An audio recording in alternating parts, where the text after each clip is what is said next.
가정의 달입니다.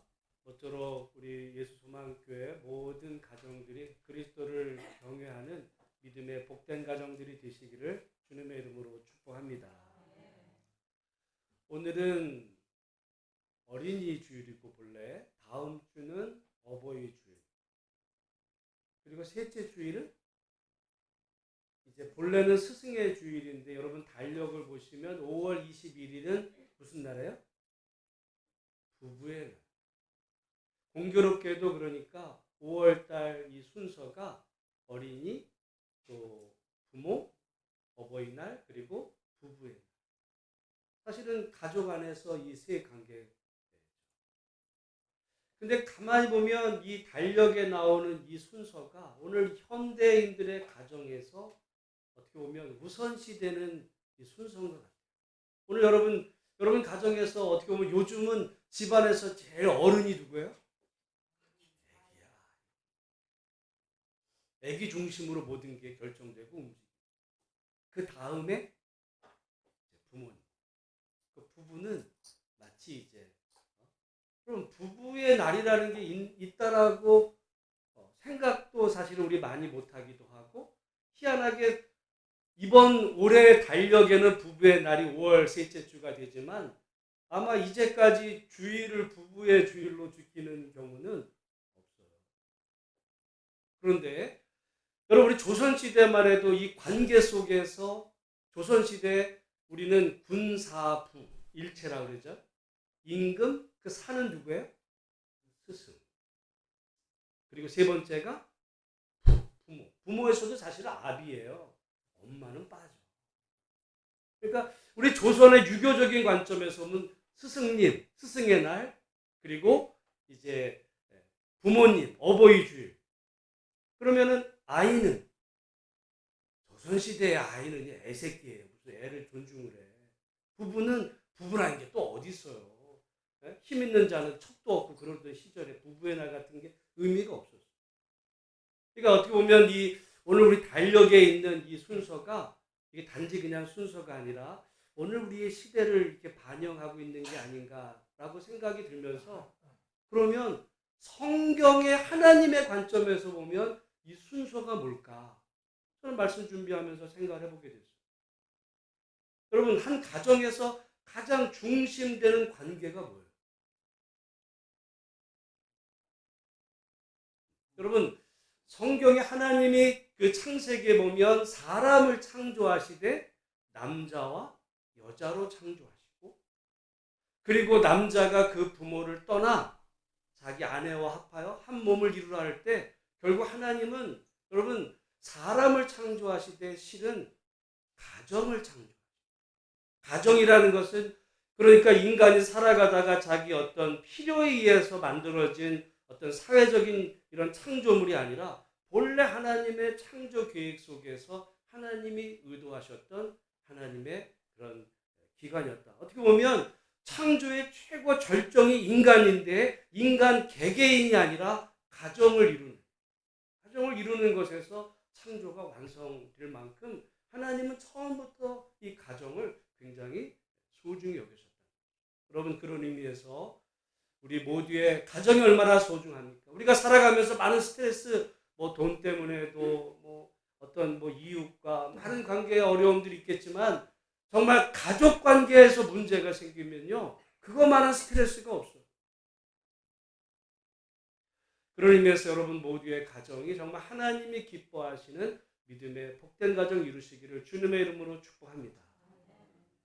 그러면 어떤 가정이 믿음의 복된 가정인가? 저는 성경을 볼 때마다 하나님이 얼마나 좋은지를 모르겠어요. 여러분, 가만히 생각해 보면 이 성경은, 신약 성경은 지금부터 최소한 2000년 전, 구약 성경까지 따지면 최소한 3000년 전 이전에 이 성경이 쓰여지고, 여러분 불과 우리가 100년 전만 해도 우리 한국 사람들의 사고 구조 속에서 부모, 자녀, 부부 한번 생각을 해보면 성경이 얼마나 이 시대를 초월한 영원 불변한 하나님이 얼마나 좋으신 분인가. 근데 제가 안타까운 것 가운데 하나는 우리 많은 기독교인들이 이 하나님을 오해합니다. 여러분도 아시다시피 제가 대학 중고등학교 때까지 신앙생활 잘하다가 이제 고3서부터 좀 삐딱선을 타서 10년을 돌다가 결국 이제 돌아왔잖아요.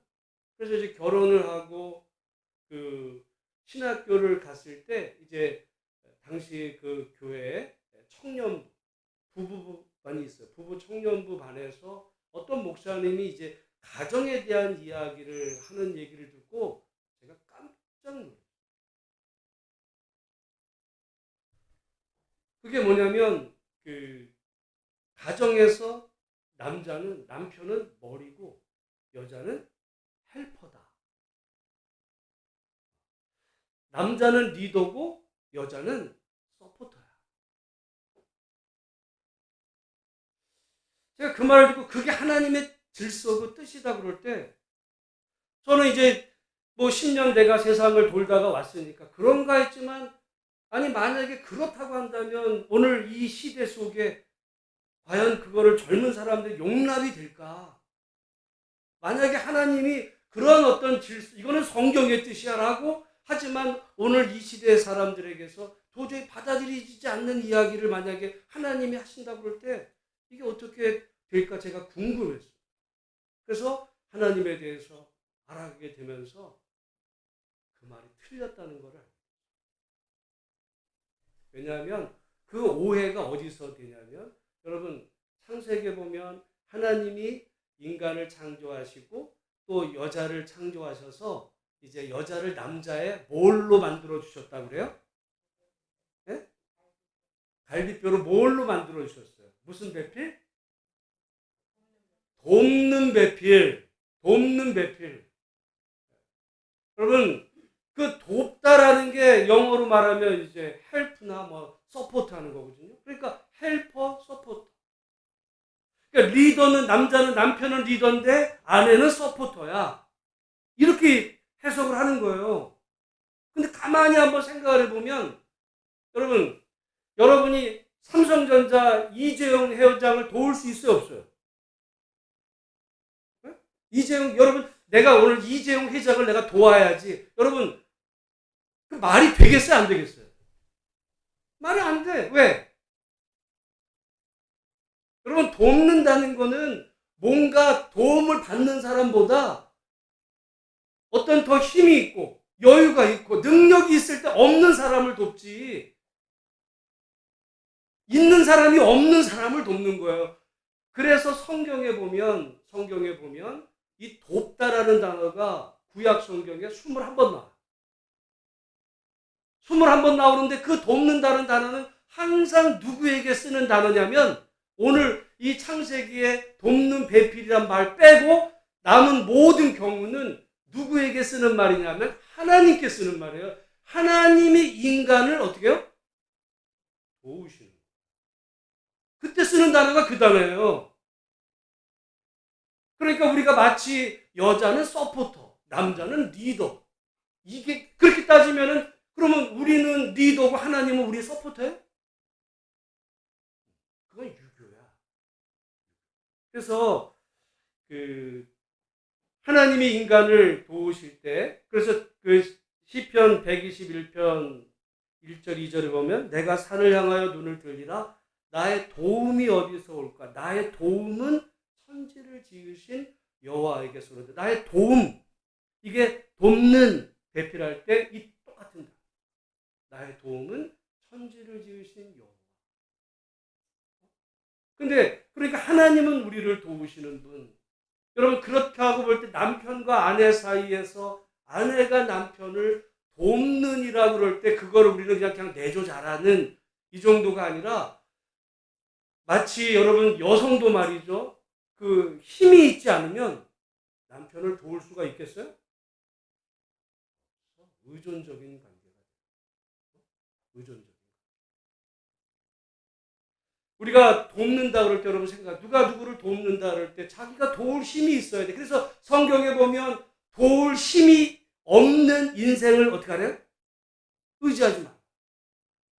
도울 힘이 없는 인생을 의지하면 여러분 만약에 그 부담스러운 관계가 돼요. 여러분 성경에서 하나님이 인간을 만드셨을 때 이 여성을 그렇게 그냥 서포터만 하고 너 잠잠하고. 이게 이제 마치 성경적인 것 같은 생각을 제가 거의 지금 30년 전 제가 세상에서 방황하다 교회 와서 처음에 말하자면 부부반에서 그런 얘기 들을 때 내가 받았던 충격이 이게 많은 분들이 신학하신 목사님들이 오해하고 있구나. 제가 그거 굉장히 관심이 많았고 이후에 제가 사실 미국 가서 공부하는 과정 그래서 가정에 대한 거를 제가 더 공부하고 싶었어요. 정말 그게 맞는지.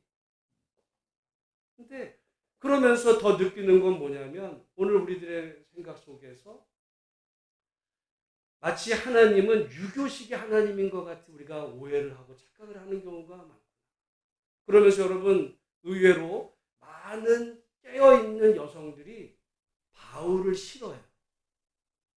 사도 바울. 왜 싫어하는지 아세요? 오늘 본문 저에게 읽진 않았지만 5장 22절에 보면 같이 한번 읽어보겠습니다. 시작. 아내들이여 자기 남편에게 복종하기를 주께 하듯. 이게 성경에 있지만 기분 나빠. 왜 남편에게 내가 복종을 해? 내가 뭘 못해서. 그렇게 남편은 야 복종하래잖아. 그래요? 그러면 저는 얘기해야죠. 22절 앞에는 몇 절이 있어요? 21절이 있어요. 5장 21절을 한번 읽어보겠습니다. 같이 읽습니다. 시작. 그리스도를 경외함으로 피차가 뭐예요? 피차. 서로야. 서로. 근데 서로인데 아내가 남편에게 복종해. 그럼 남편은 아내를 어떻게 하는 거예요?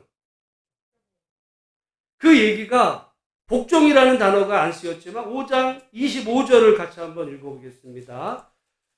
남편들아 아내 사랑하기를 그리스도께서 교회를 사랑하시고 그 교회를 위하여 자신을 주심같이 하라. 그러니까 남편은 아내에게 복종해 안 해? 복종 안 해. 뭐 하라래? 사랑하래. 사랑하는 게 뭐야? 이뻐해 주면 돼. 아내는 남편에게 복종하고 남편은 아내를 이뻐해 주. 이러면 되는 거 아니야? 여러분 이 사랑이 무슨 단어예요? 이게 아가페야. 아가페는요 하나님의 사랑이고 이건 한없는 베푸는 사랑이에요. 한없이 베푸는. 그래서 그게 어떤 사랑이냐 그러니까 그리스도께서 교회를 사랑하시고 그 교회를 위하여 자신을 뭐 하신가 같이? 주신같이. 그리스도께서 교회를 위해서 자신을 어떻게 하셨다고요? 주셨다는 게 뭐야? 목숨을 주신 거예요. 죽도록 살아가는 거야. 그 아내를 위해서 자신을 죽을 만큼. 여러분 성경에 이 하나님을 갖다가 많은 경우 유교식의 어떤 남녀 관계를 가지고 이게 하나님의 뜻이다 그럴 때 많은 여성들이 사실은 우리나라만이 아니에요. 그래서 여성 신학자들 가운데 사도 바울을 싫어하는 사람들이 많아. 근데 가만히 보면 그게 다 오해예요. 성경 말씀은 오해한 거야. 성경은 그렇게 말하지 않았어요.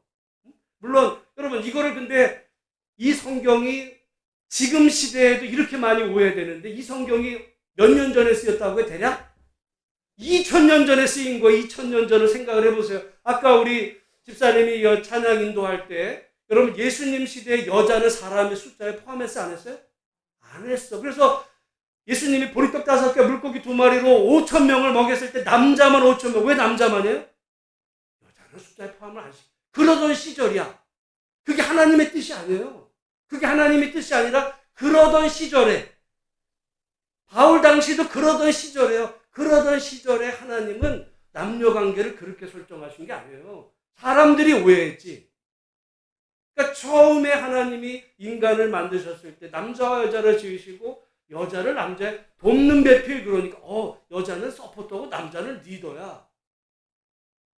다시 말씀드리지만 도울 힘이 없으면 돕지를 못해요. 여러분 힘이 있어야 누굴 돕지. 그런 의미에서 보면 가정의 여성도 말이죠. 자기가 남편을 도울 힘이 있어야 돼. 그렇지 못하면 그냥 의존 관계가 돼요. 그게 하나님이 뜻이 아니야.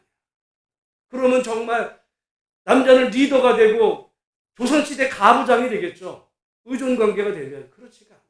하나님이 원하시는 뜻이야. 그런데 오늘 여기 지금 에베소서 신약의 말씀도 동일해요. 아내들이 자기 남편에게 복종하라. 그 이전에 바로 그 앞구절에서 그리스도를 경외함으로 피차 복종하라. 복종하는데 순서가 먼저 아내가 남편에게. 왜? 여러분 이거는 당연한 거예요. 지금 이 성경이 2000년 전에 쓰였다고요.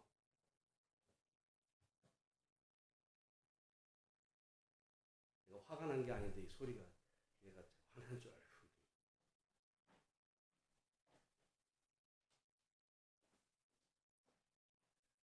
근데 여러분 여기 보면 그 말 조금 앞에 가면 우리 5장 18절 한번 읽어보겠습니다. 5장 18절 술 취하지 말라 이는 방탕한 것이니 오직 성령으로 충만함을 받으라 그러면서 성령 충만의 이야기를 하는 중에 21절을 말했어요. 어떻게 그리스도를 경외함으로 피차 복종할 수 있어요? 성령 충만할 때야. 이게 무슨 뭐 하나님의 원리가 이래. 그래 보세요. 그게 말이 되나 싸움이나 벌어지지. 제가 여러분 가정관계 속에서 싸움하라고 하는 얘기가 아니에요. 그런 의미에서 보면 우리가 항상 성령으로 충만하게 되면 상대방을 하찮게 한다. 존중한다. 그 관계가 피차.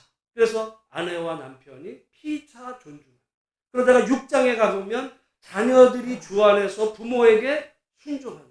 여러분 우리가 오늘 뭐 어버이 다음 줄 뭐 어버이 줄 이렇게 되지만 만약에 여러분 이 성령으로 충만하지 않으면 어버이 줄이라 해서 그 부모님께 감사하는 마음이 생겨요? 부모와 사이 안 좋은 가정들도 많아요.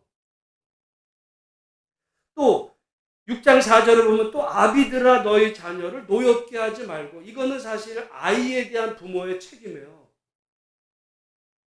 다시 말씀드리지만 이 성경은 가부장제였던 2000년 전 그 상황을 생각해 보면 이런 말은 이해가 안 되는 말이에요. 어떻게 그 당시에 자식의 부모에 대한 책임만 요구되던 시절에 그 자식에 대한 부모의 어떻게 보면 이 책임을 요구한다는 것은 정말 저는 이거는 혁명적인 거 이게 가정관계 속에서. 근데 이 모든 관계를 한마디로 표현하면 피차 뭐 하라고요?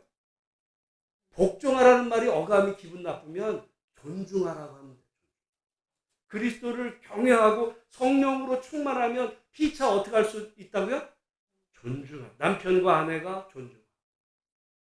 부모는 자녀는 부모를 존중하는 속에서 효도를 하게 되는 거죠. 그 속에서 순종도 나오는 거고. 그리고 부모라고 해서 자녀를 함부로 하지 말고 어떻게 하라는 거예요? 존중해.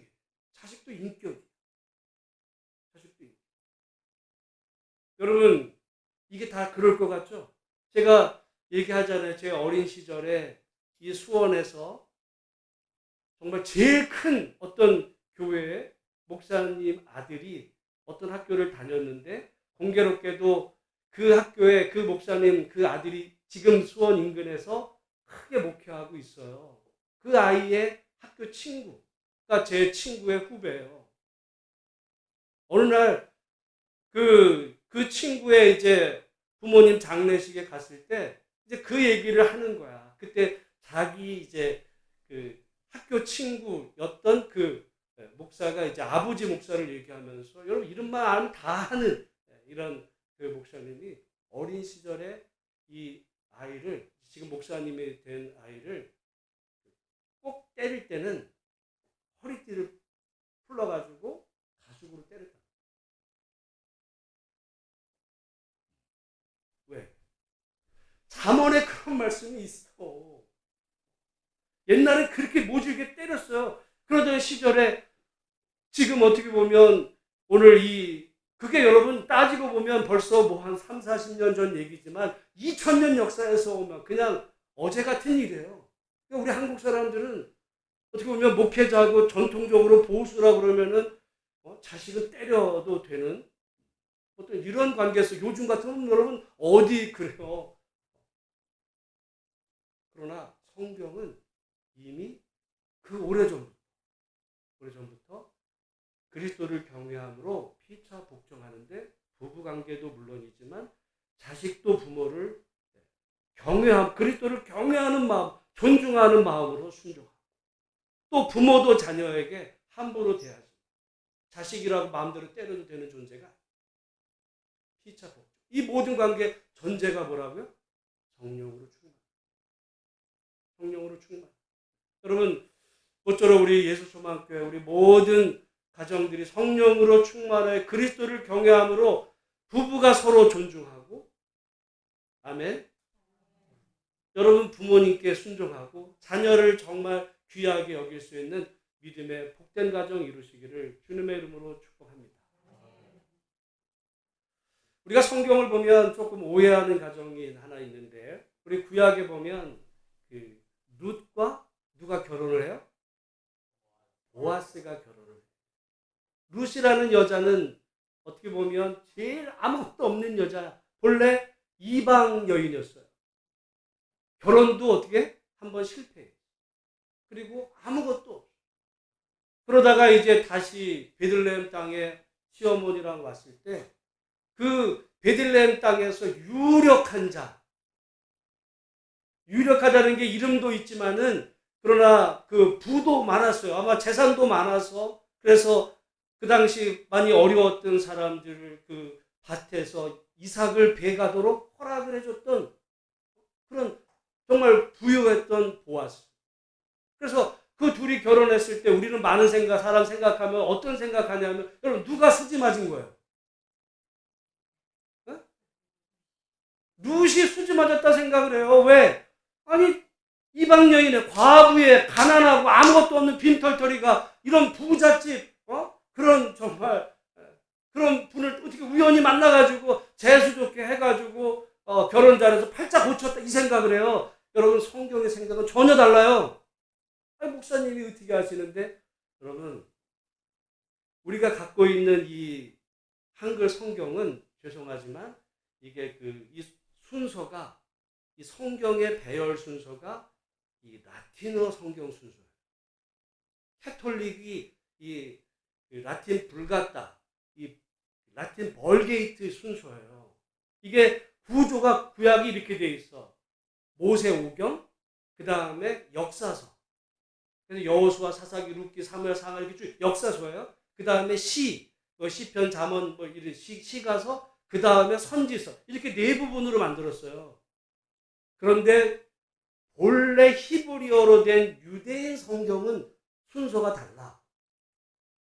뭐 외경 얘기만이 아니라 순서가 달라요. 구약 39권은 같아도 이제 순서가 다른데, 뭐가 좀 다른 것 중에 이 룻기와 관계돼서 룻기 바로 앞에 어떤 성경이 있냐면 잠언이 있어요. 잠언, 룻기, 아가서. 제 얼굴 보시지 말고 좀 거기다 좀 한번 써보시고 오늘 집에 가서 한번 확인해 보세요.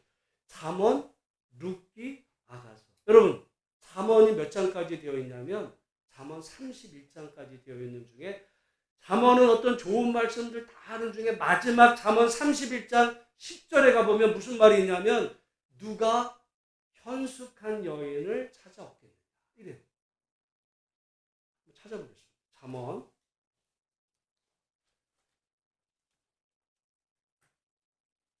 잠언 31장 10절,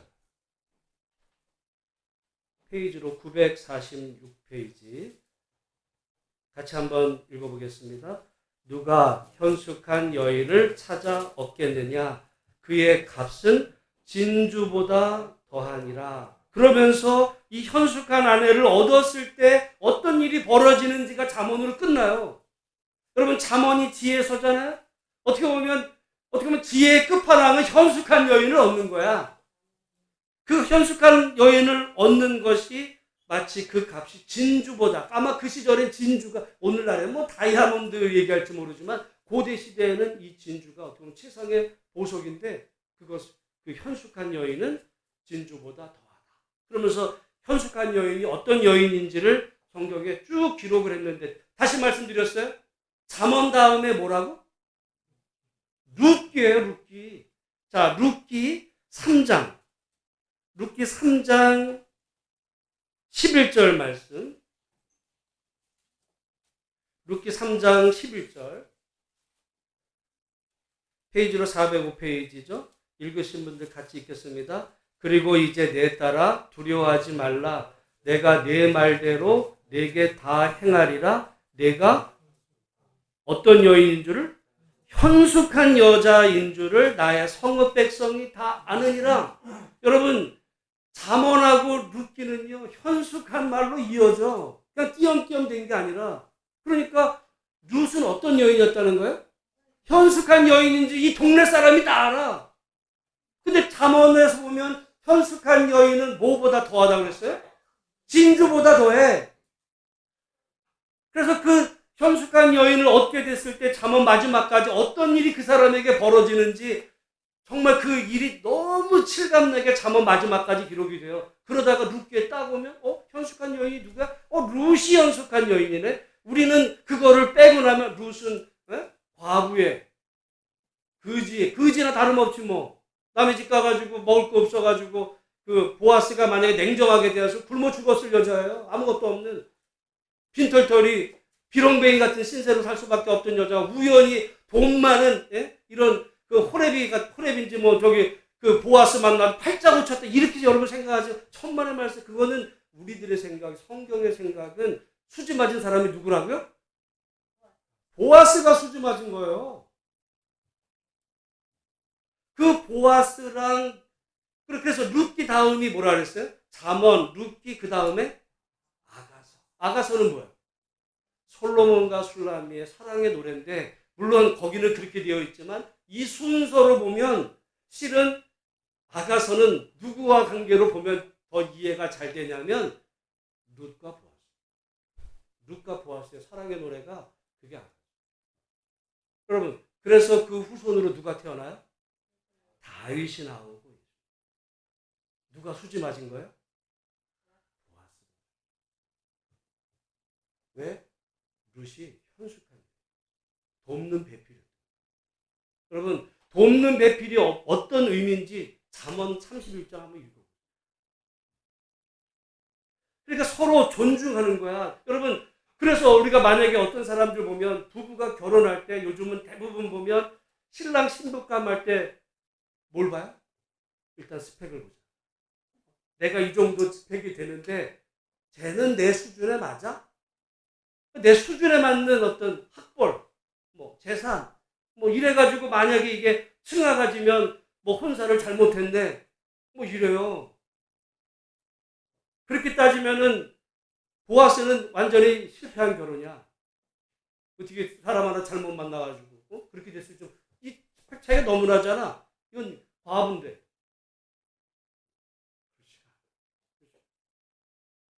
그 여인이 어떠한 사람이었는지 만났을 때, 성경은, 제가 볼 때 성경은 너무 앞서가는데 오늘 21세기를 사는 우리들의 생각이 고루해요. 기독교인들이.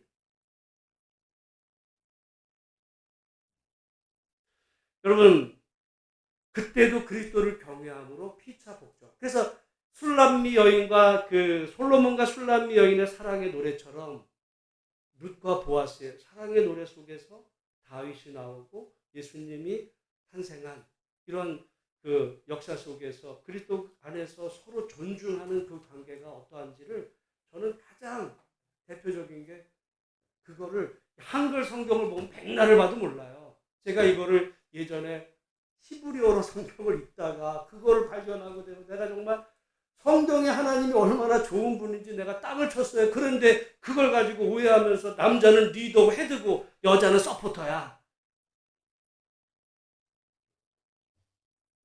그러다 보니까 여성들 중에 하나님에 대해서 오해하고 성경에 하나님은 뭐 남자 편인가 보다, 이런 어떤 하나님에 대해서 은근히 미워하는 마음들이 여성들 안에 있어요. 젊은 여성들 속에. 그렇지 않아요. 성경의 하나님이요 얼마나 정말 그 사람을 존중하는지. 우리들의 그런 모든 생각은 다 유교예요. 유교의 틀이 아직도 남아서 성경의 하나님도 유교식으로 해석하다 보니까 그걸 마치 하나님의 이름이라는 뜻으로 해석을 하는데, 여러분 전혀 그것이 아니고, 그래서 우리가 그리스도를 경외함으로 피차 복종하는 그 관계를 이루는 가정이 이룰 때, 오늘 제가 우리들의 여러분 가정 안에서 자라는 어린이들이 뭘 보고 배우겠어요? 그래서 자식은 부모의 거울이라고도 이야기될 때 부부가 이렇게 서로 존중하면서 그런 가정을 이룰 때 그 자식들이 행복한 거예요. 여러분 요즘 맨날 부부가 서로 싸우면서 자식들 스펙 쌓아주기 위해서 여러분 그렇게 보내보세요. 어려서부터 학원으로 돈으로 쳐바르면 말이죠. 고등학교 가면 다 애들 안 다녀. 그래서 인서울 될까 말까 다 실패야. 인서울 해서 대학 가면은 그러면 졸업하면 직장 취직은 된대? 결혼은 또 문제. 여러분 저도 자녀를 키우면서 애들이 건강하게 자라면 되는 줄 알았더니 대학 가는 게 문제가 됐어요. 저는 아이가 셋이잖아. 이게 3년 터울로 얼마나 길었는지 몰라요. 10년 걸려. 그래서 갔는데 끝났는 줄 알았더니 이제 결혼 문제가 있어요. 이제 걱정이야 이제. 결혼하면 또 다들 애 낳아야 돼. 애 낳으면 다들 애들 키워야 돼. 이게 한이 없어. 그래서 여러분 자식을 여러분이 뭐 다 해줄 것 같이 얘기하면 놔버리세요. 할 수가 없어. 그럼 뭐 해야 되냐? 저는 성경의 질서, 그리스도를 경외함으로 피차 복종, 아이를 존중하고 부부가 서로 사랑하고 그 관계를 부부가 서로 부모님이 서로 좋은 관계에 있다는 것을 아이들이 느낄 수 있는 가정을 만드는 게 중요하지. 맨날 부부가 싸워. 그래가지고 애 학원 보내요. 돈 낭비야. 그 메가스터디를 창업한 그 손준 회장이 있어요. 요즘 유튜브에 보니까 한국의 교육은 다 실패했다고 좀 얘기를 하더라고요. 그 사람 메가스터디를 해가지고요. 어마어마한 재산을 이룬 학원계 대부야. 한국 교육은 여러분 돈으로 싸발려도 요즘은 왜냐하면 공부 잘하는 애들 다 의대 못 보내면 다 실패자예요. 한국 사회에서. 여러분 자식들 의대 보낼 수 있을 것 같으세요? 돈으로 뭘 해가지고 애를 한다는 자체가 어려운 시대가 됐어요. 그러니까 우리가 자녀 교육에 제일 중요한 건 부부가 서로 존중하고 또 자식이 부모가 자기를 존중한다는 것을 느끼는 그런 믿음의 가정, 성경적인 가정. 그렇게 될 때 하나님 그리스도를 그 경외하는 가정의 그 본을 보일 때 그 가정에서 아이들이 정말 사랑받고 잘 자라나는 믿음의 축복된 가정을 이루게 될 줄로 믿습니다. 여러분 그 부모의 사랑을 못 받은 아이들은요 욕심장애가 돼요. 뭐가 된다고요? 뭐가 된다고? 욕심장. 근데 이 욕심장애가 왜냐하면 뭐를 못 받아서? 사랑을 못 받으면 욕심장애가 돼요. 근데 그 욕심이 그러니까 어디로 가는지 아세요? 나중에 이 돈이나 어떤 물질적인데 이런 데로가 욕심쟁이가 돼. 걔가 욕심이 많아서가 아니에요. 원래 출발은 뭐였다고요? 사랑을 못 받은 욕심. 그래서 보면 그 나중에 부모님 돌아가고 재산 쌈나는 가정들도 있어요. 아니 뭐 재벌들 가정에서 보면 야, 저 사람들 저렇게 돈도 많은데 왜 자식들이 싸울까? 여러분 돈 욕심만이 아니야. 왜 그런지 아세요? 내가 더 많이 차지해야 내가 더 사랑받았다는 것을 증명받고 싶어서요. 그게 다 사랑받지 못한 욕심 때문이야. 그런 아이들에게 뭐 해가지고 여러분 뭐 집 한 채 물려주면 뭐 좋고 부모가 서로 그러니까 여러분 만약에 자식들 앞에서 남편 욕하고 말이죠. 아내 욕하는 거는 이미 여러분 자식은 그냥 싹수가 다 글러버릴 수도 있어요. 서로 사랑하는 그런 믿음에 존중하는 가정 이룰 때 그 가정 안에서 여러분 자녀가 행복한 믿음의 가정 되는 거. 그게 성경의 원리였어요. 그런데 요즘 시대에 남편은 리더고 여자는 서포터야. 그게 교회에서는 설교될지 모르지만 집에서 그게 말이 되겠어요? 요즘 그걸 받아들이는 요즘 현대 여성이 어디 있어? 쌈이나 나지. 그러니까 성경은 너무 고루한 거 아니야? 이런 생각 한단 말이죠. 성경은 뭐야? 성경 하나님 전혀, 성경의 하나님은 오히려, 여러분, 그래서 우리가 여기 지금 베드로서에 한번 보시면, 베드로서 3장 7절 말씀, 페이지로 380페이지, 베드로서 3장 7절.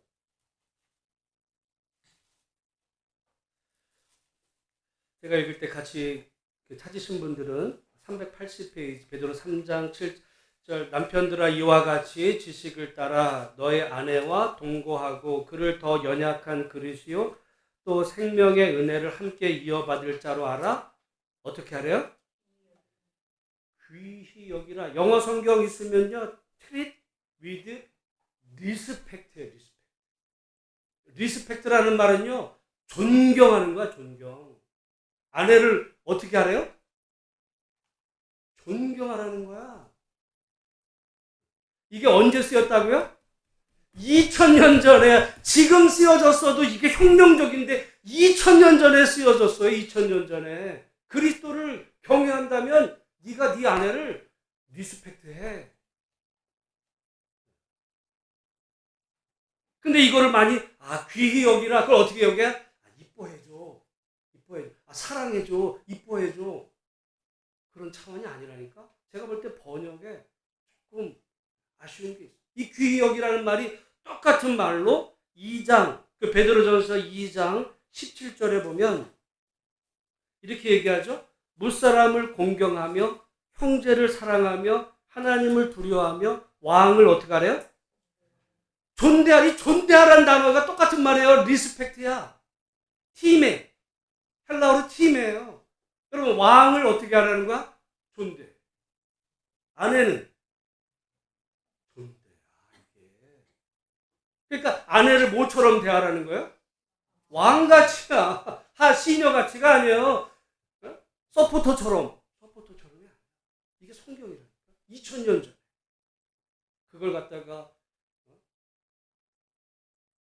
남편은 하늘이고 여자는 땅이고 무슨 여자는 좀 잠잠해. 이게 마치 무슨 성경의 하나님의 질서인 것 같이 그렇게 되다 보니까 많은 오해를 낳는데요. 하나님이 인간을 지으셨을 때 가정으로 지으시고 남편과 아내가 서로 한 몸을 이룰 때 부모를 떠나. 부모를 여러분 물리적으로만이 아니라 경제적으로 어떤 의존적으로 부모를 의존하는 게 아니라 1차적인 성경의 1차적인 관계는 부모 자녀 관계가 아니에요. 부부가.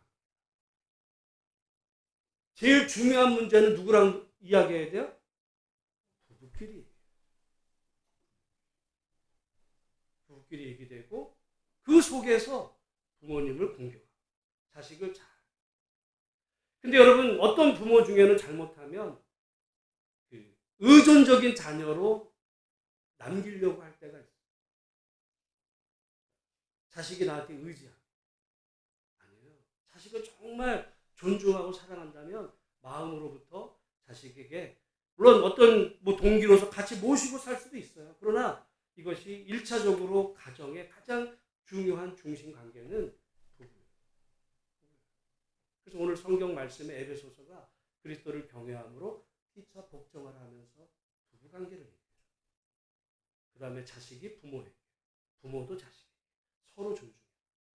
그것이 성령 충만한 가정의 모습이고 저는 이것이 오늘 우리들에게도 너무 의미 있는 말씀입니다. 난 이런 좋으신 하나님을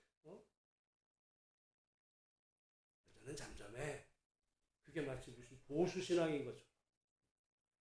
그건 유교신앙이지. 그건 유교예요.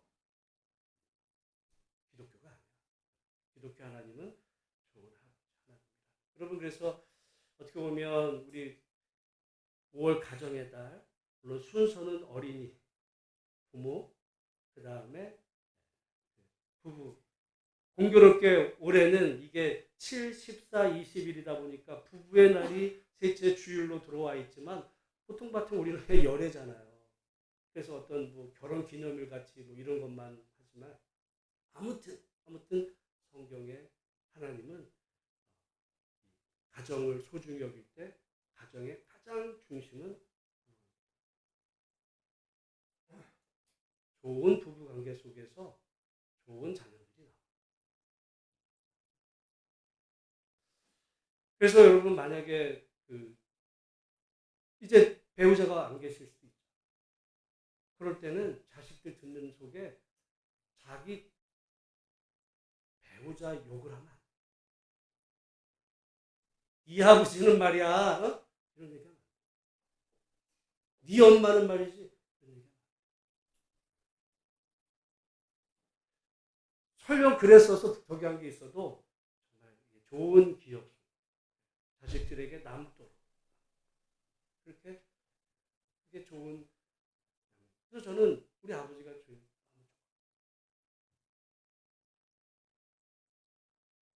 그런 모쪼록 우리 하나님 아버지가 얼마나 좋은 그런 모쪼록 여러분 모두의 가정이 그리스도를 경외하는 믿음의 행복한 복된 가정 이루시기를 주님의 이름으로 축복합니다. 기도하겠습니다. 하나님 아버지 감사합니다.